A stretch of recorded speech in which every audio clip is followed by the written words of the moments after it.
So there's this all-girls boarding school called St. Anthony's in Enugu. Pretty normal, right? Wrong. Because 3 days after midterm break, a student named Kemi just vanishes. Girl said, "I'm fetching water," and was never seen again.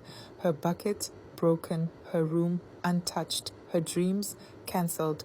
But the plot thickens faster than boarding school stew. That night, one girl says she hears dragging footsteps outside the dorm. Not like "I'm tired" footsteps. I'm talking, "I just murdered someone and don't want to wake the neighbors" footsteps. And the next morning, guess what they saw? A bucket of blood, a muddy size 11 footprint in a girl's dorm. Do you know how big that shoe is? That's not Uche from SS2. That's a grown man's foot. So the school brings in the police, right? Wrong again. They bring in Nigerian police who are like, maybe the girls are running off with boys. Maybe it's not that deep. Yeah, tell that to Mr. Paul, the literature teacher who decides to be Batman for a night and gets found dead behind the fence with his neck doing yoga poses it's not supposed to do. Now there was panic. Girls cried during assembly. Some fainted. Parents stormed the school demanding to take their children home. But the principal, a former soldier, refused. "We will tighten security," he said. But the killer was already inside. But a few observant girls began piecing together clues. The killer only came during blackouts. He knew the layout of the school. He never entered through the gate. The school's watchman was questioned. He was an old man who had worked there for 15 years. But when they checked the CCTV feed from a broken corner camera, they saw someone, tall male in a school jacket, scaling the back fence. It was someone they knew.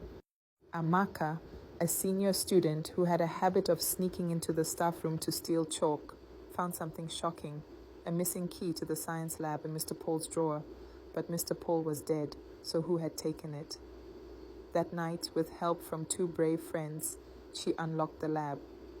What they found chilled them: used scalpel blades, blood-stained gloves, a school uniform, too large for a girl, and a notebook. Silence is the safest sound, but blood speaks the truth. They ran. The school was ordered to evacuate the next morning, but the killer struck again before dawn. Kioma, the head girl, was stabbed near the staff quarters while ringing the morning bell, but this time the killer was caught. It wasn't a teacher, it wasn't a staff member. It was a man named Tunde, a former biology teacher who had been fired 2 years earlier for inappropriate behavior with students. He had disappeared, but never truly left. He'd been hiding in the abandoned caretaker's quarters, sneaking in at night, cutting power lines and targeting students. He was arrested and sentenced to life imprisonment. St. Anthony's was shut down for 6 months. A memorial was built for the girls who died. When it reopened, many refused to return.